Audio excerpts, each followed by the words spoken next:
Hooked on a feeling. Dun, dun, dun, dun, I'm high on. Hello, everyone. I'm Mitchell Ryan Darcy, and today we're counting down the top 18 Marvel Cinematic Universe films, in my opinion, before seeing Infinity Wars for the first time. Infinity Wars is not plural. I really gotta stop saying it plural. Infinity War. I haven't seen it yet, but I was just gonna go see it, review it, and then that's it. But then I was like, you know what? The Marvel Cinematic Universe is 10 years old, and it's like, I was looking back on all the other films, and it's like, it's kind of a big deal. When Iron Man first dropped, I was in the end of middle school, grade 8, and it's like, wow, so much time has passed, and I just like, I kinda, it's been a while since I've done a top number countdown, so I'm like, hey, might as well. This sounds like a good time to do it. So starting off with the worst of the bunch and going all the way to the top. So I just want to establish, even though it is the best and worst of the Marvel Cinematic Universe, for the most part, even at the worst of the Marvel Cinematic Universe, they was still decent enough or good enough, and so, you know, you might see some things low on the list where you're like, that was actually a good movie, but if you compare it to all the other Marvel Cinematic Universe films, there's nothing that was absolute horrible garbage. Yet. This is only the first 10 years, so I don't know. Maybe in the future there'll be a really garbage film coming out. Who knows? I would hate to be that film. So the bottom of the list, number 18, is unfortunately the odd one out of the group, and that would be The Incredible Hulk. It's kind of the best Hulk movie we've gotten. Kind of. Like, if you think about it. Like, I really enjoyed Ang Lee's version of the Hulk, but this one was better? Question mark. Number 17, another really odd one, which I actually thought I would rate a lot higher on the list, but the more I thought about it, the more I'm like, it's good, I enjoyed it, I saw it several times in theaters, but it's number 17, and that is Iron Man 3. Really loved the way they handled Mandarin. It like, I know a lot of fans were divided on this movie, but I did really like what they did because it was so unexpected. Caught me totally off guard. It was a very interesting way of ending the Iron Man trilogy with this film. Especially coming off of the Avengers. This was the first standalone film after Avengers, and it's like, it was just really unique. Number 16, For the Dark World. Now this one, once again, was another one I enjoyed, but it was a decent sequel. Nothing, I didn't think it was as good as the first one, and it just overall was just okay. And number 15, the one that started it all, the first Iron Man. Perfect way to start off an origin story for Iron Man. Like, it was done so well that, and it was just decent enough, right time, right place, everything worked. Director, the cast, and looking back on that film, it's really easy to see how this mammoth avalanche of MCU has developed just from that one film. It just opened up the possibilities in the audience's mind of what they can do, what could this turn into, and that's how everything began. One simple little end credit scene, and a really good movie a really good movie before that. Number 14, Iron Man 2. At this point, Marvel Cinematic Universe was really it was slow in the sense that each movie was coming out like 1 year. So there's like a year gap between films, and it's like, oh, I just want more and more. Little did we realize now it's like 3 movies a year, and you're like, now we're just a little bit superheroed out. But at this time, Iron Man 2 was the only one out in theaters and of that year, and I really enjoyed it. I saw it several times, and it was really good filler and character development in the sense of it took everything from the first movie and just it slightly expanded it, made a little more tougher for Tony Stark to deal with the problems that are happening around him and all that, and I really liked it, and we got underrated villains of the Marvel Cinematic Universe, which is Mickey Rourke and and Sam Rockwell, who's just fun to watch in this movie. A lot of little references and stuff. You get to learn even more about Iron Man's past and whatnot and all that. And it's just I really liked Iron Man 2. Number 13 is Black Panther. I really enjoyed seeing this movie in theaters. I think it has a tremendous casting. My gosh. Michael Jordan as the villain is so good.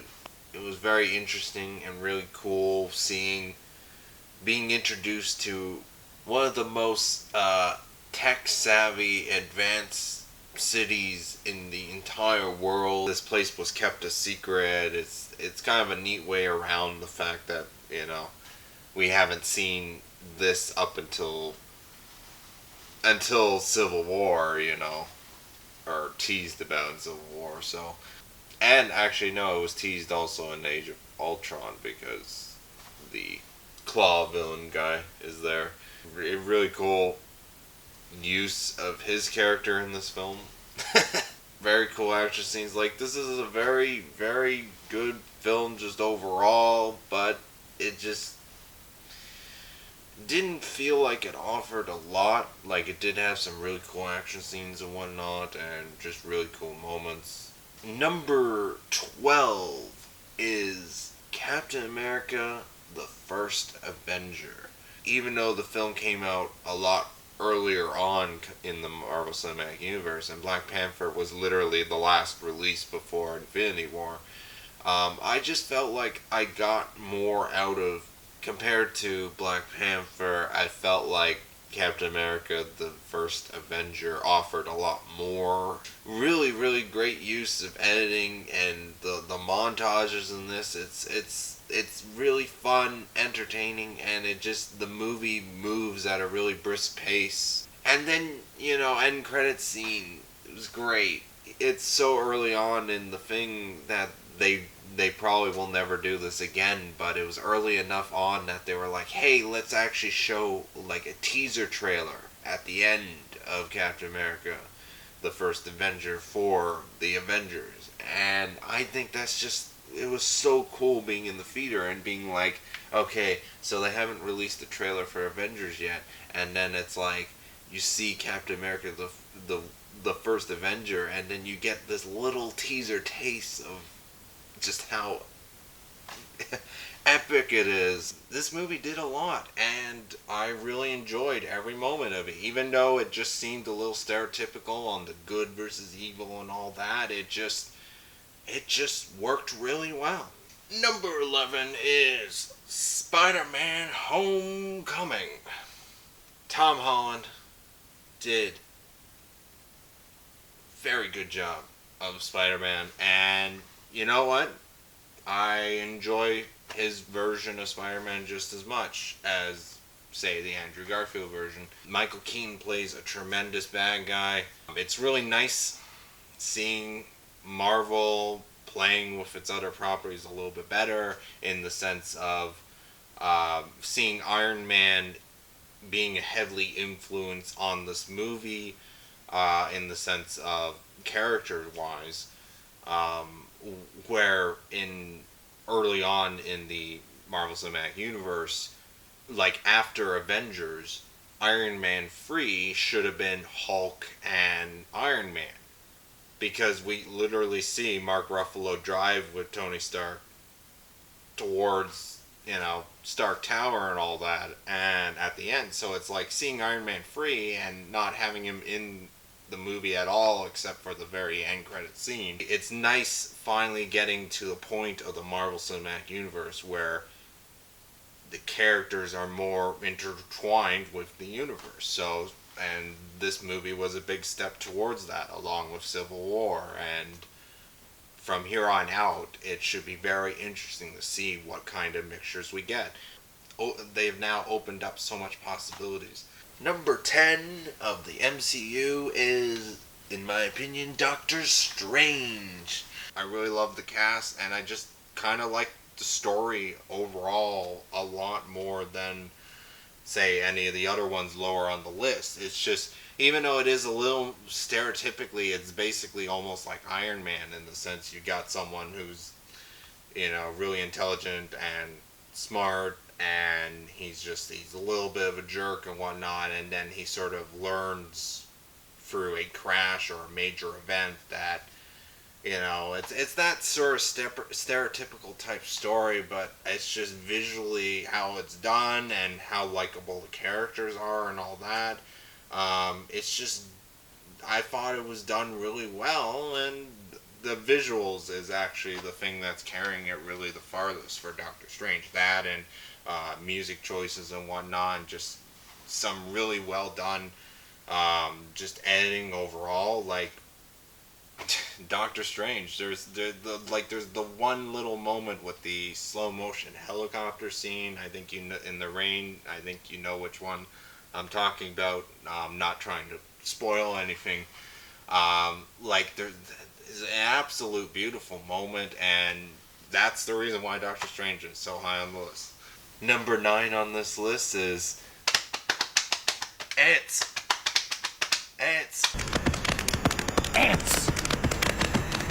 Ant-Man!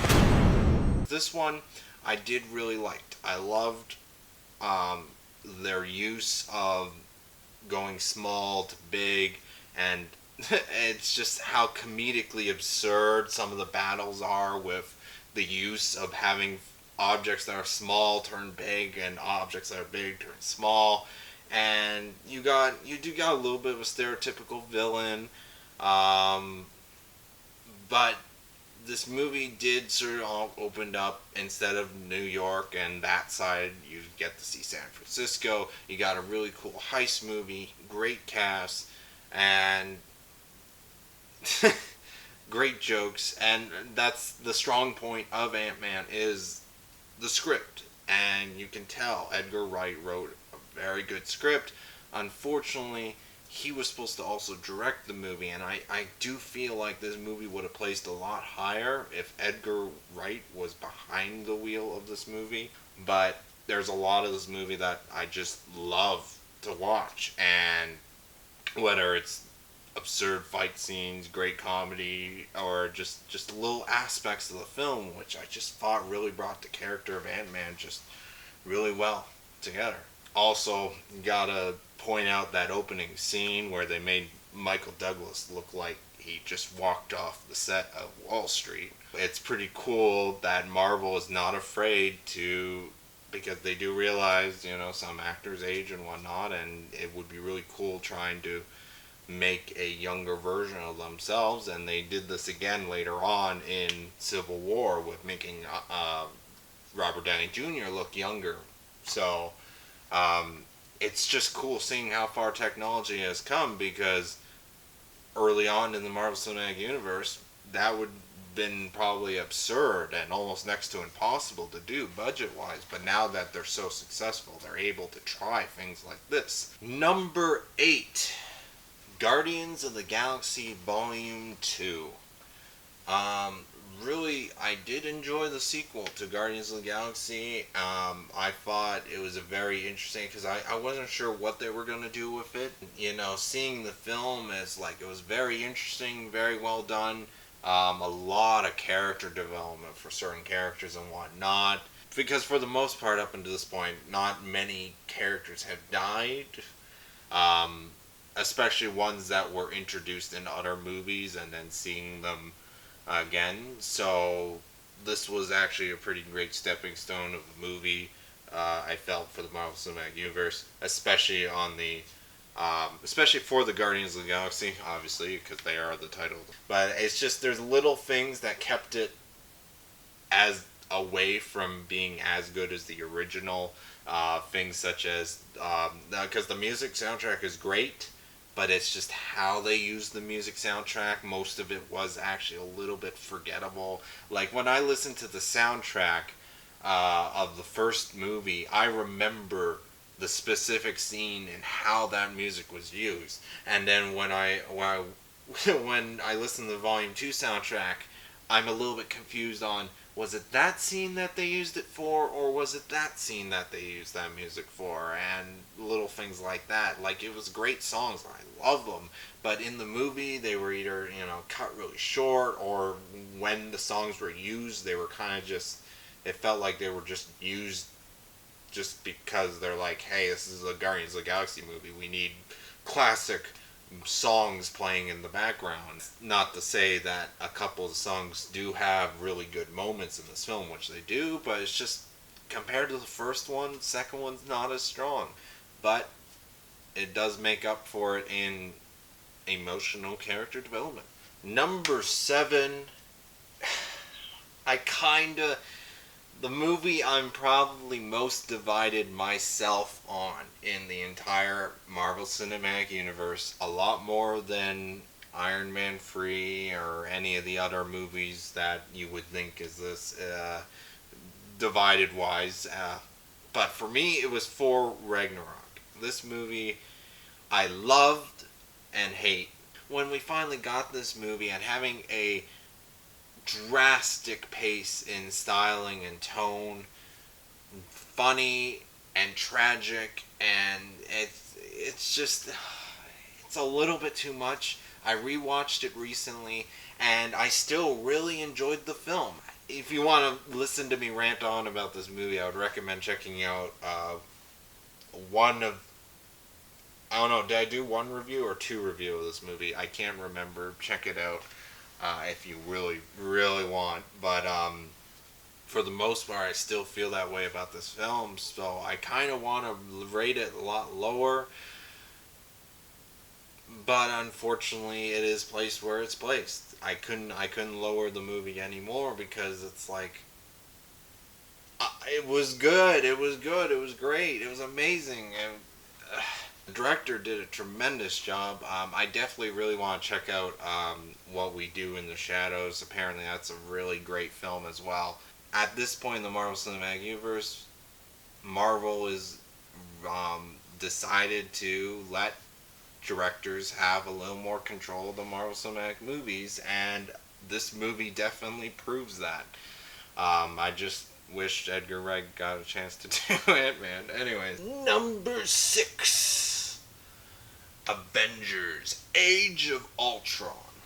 Now, Joss Whedon did a tremendous job with Avengers and Age of Ultron, but you can definitely notice that Age of Ultron was trying to do a little too much at once, and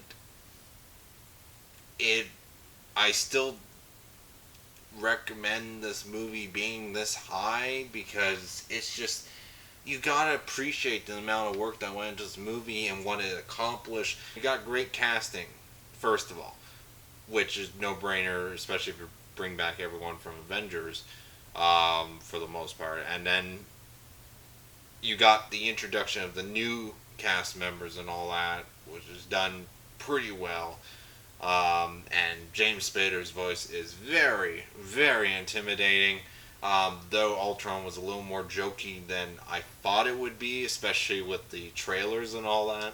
You got the final battle You got an entire city going up into the air, like getting pushed sky high, and the Avengers have to battle a whole bunch of Ultron's minions at the same time as rescuing everybody and finding a balance between those two things while the city is about to get dropped from such a high height to end the entire world. Like, this movie's the definition of ambitious. Out of all the Marvel Cinematic Universe films, this is the one probably in most need of an extended cut for what it is on its own, and it was a great sequel to Avengers, but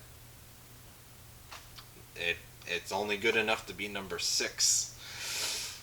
Anyways, number 5 is, in my opinion,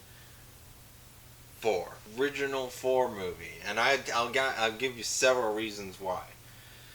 First of all, this is one of the few times in the history of the Marvel Cinematic Universe where, when they were telling a story of a past event or whatever, that was sort of like a history of something. It's not the modern day Marvel movies where they have some really weird visual effect that's telling and showing little visual things of the story. This is one of the few times where they actually filmed and sort of show what was happening back then. Like when the Asgardians found Earth, or not Asgard, when the Frost Giants found Earth, and then they were like freezing it, and the Vikings, and showing the history and all that. You actually see stuff as if it was happening in the universe. And that's something that's sort of lacking, is that choice in how to explain things. You see Thor when he's a kid, along with Loki and a younger Odin and all that. And it's something I think this Marvel Cinematic Universe has been lacking in the later films, is really good ways of explaining older stuff. So Kenneth Branagh is directing it, and he does a tremendous job considering the fact that he also directed Hamlet and starred in it as well. But anyways, it's very easy to see why he sort of was attached to this role. The whole Asgardian things with Loki and Odin and all that does have a very Shakespearean feel, especially with the way Loki's trying to trick and get into a position of power and all that. And it's one of the few.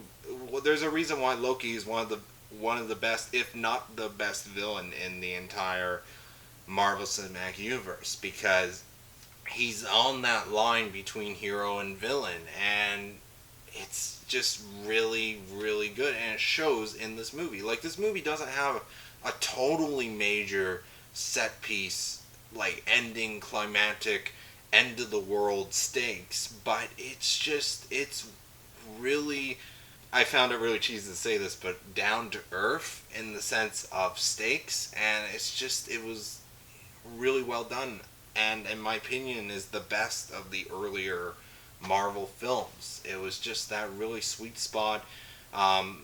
I really loved how Kenneth Branagh really went overboard with those Dutch angles and everything being tilted and whatnot. And then in 4-2 and 4-3, that's all gone. And it's like, wow, that was something that made 4 so unique. And looking back on it, I kind of miss that sort of style for certain 4 aspects. Number 4 is Hooked on a Feeling. Dun, dun, dun, dun, I'm high, I'm believing that you're in love with me. Guardians of the Galaxy, obviously. One of the most enjoyable starting origin stories for moving forwards Marvel Cinematic Universe, on the middle part of the Marvel Cinematic Universe first 10 years. This movie was the most out there. This is the movie that people were like, there's no way this movie's gonna work. and then it worked, and then they're like, oh, Ant-Man's never gonna work, and then it worked. Like, that's what Marvel's been dealing with ever since. And because of Guardians of the Galaxy, it's the movie that made Marvel want to go even more further out there. Guardians of the Galaxy was just that weird, really good balance between stuff, really memorable use of musics and editing, obviously. I love this movie, love the soundtrack. The villain was really bare minimum, just there as an opposing threat, but it still worked. It still, even though it was stereotypically going through the motions of, oh, I just need to, I forget what his plan was really, but I guess he wanted an Infinity Stone and destroy stuff, I guess, something like that. But who cares about that? We got characters working together. We got Raccoon and Assassin and all that. You got these really ragtag, mixed up crew, and it's so fun to watch, seeing them work together and learn to work together and become the Guardians of the Galaxy. Great cast. And James Gunn, like, I'm shocked because I haven't seen any of his work. I saw Guardians of the Galaxy, and just recently, last year, I think I saw Slither for the first time, which I think is his first film, or one of his first, like, the feature that made him more famous. Marvel literally watched Slither, this horror film, and was like, get this guy to do Guardians of the Galaxy. Because this is the guy we need. Like, and they took a chance, and it worked. And then he directed the second one, which he also did a tremendous job with that. Number 3 is Captain America: Civil War, and with really good reason. This, up to this point, this is the biggest crossover event in the Marvel Cinematic Universe so far, up to this point. And it's basically, there's a reason why people joke this is Avengers 2.5, because that's what it almost is. And I think it's one of the best of the Marvel Cinematic Universe, just in terms of just characters. Like, my gosh, characters are the reason why most, like, the best parts of the Marvel Cinematic Universe is when it's more focused on the characters than, you know, the big event and all that. And it's so good. I loved what they did with the movie, though it does stand out a lot editing wise, especially with those really blunt title cards of dates. I think they went a little bit overboard in terms of stylization, but it does make the movie more of its own, I will say.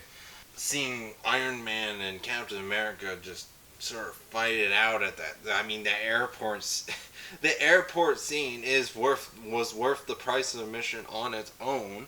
Everything else is just a bonus. First introduction of Tom Holland's Spider-Man, and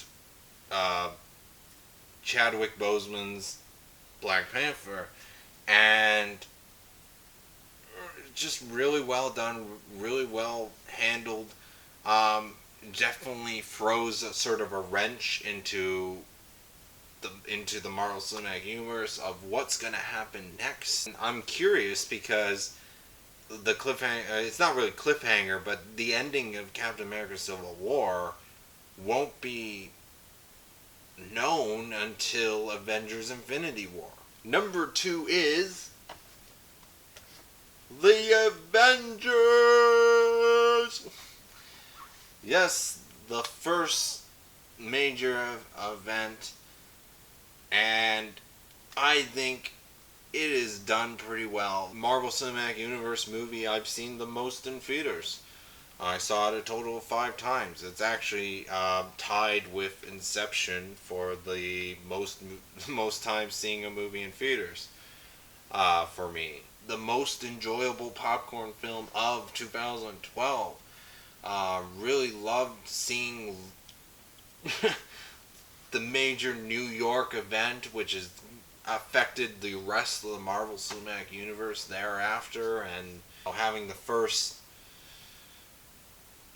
total major like death for a good guy character, I believe, in the Marvel Cinematic Universe, which is okay. The movie is like 5-6 years old, so if you haven't seen the first Avengers, spoilers, Agent Coulson dies. When the movie was out, this was way before they confirmed Agents of S.H.I.E.L.D., the TV show. Um, so there was that brief moment in time where it's like, oh my gosh, because we loved him in 4 and all those little side Marvel one shots and all that, and he was a character you sort of warmed up to, and seeing him in Iron Man, and you know, it's like it was tragic, and it brought the Avengers together, and it was the first Avengers movie is just so great, and that's why it's number 2. But in my opinion, the number 1 best Marvel Cinematic Universe film, in my opinion, is Captain America, and I'm pretty sure you already saw this coming, The Winter Soldier. I wouldn't be surprised if this is a lot of people's number 1. Just how well it was done. And let's face it, it's the Hydra twist. Like, if you think about it, if you watch Captain America 1 and then you go skip everything and then see Captain America 2, the Hydra twist should have been, seen and all that. And Marvel Cinematic Universe basically dropped the bomb / mic, like, which was this movie, and it was unbelievable seeing this in the theater for the first time, and it was like, no, and then it's like, oh, that whole ending fight as S.H.I.E.L.D. is collapsing, and you got Hydra agents in S.H.I.E.L.D. You don't know who's friendly, who's not, and it's wow. And honestly, Captain America, first, second, and third, the most consistent trilogy in the history of the Marvel Cinematic Universe up to this point. The second movie is the best of the Marvel Cinematic Universe. So anyways, let me know down in comments what you thought of my lists, and something you totally disagree with, or do you agree with some things I've said in this video. So, but anyways, thank you very much for watching. I want you to have a nice day, or night, or whatever time you watch this. Have a nice whatever. Thanks again for watching.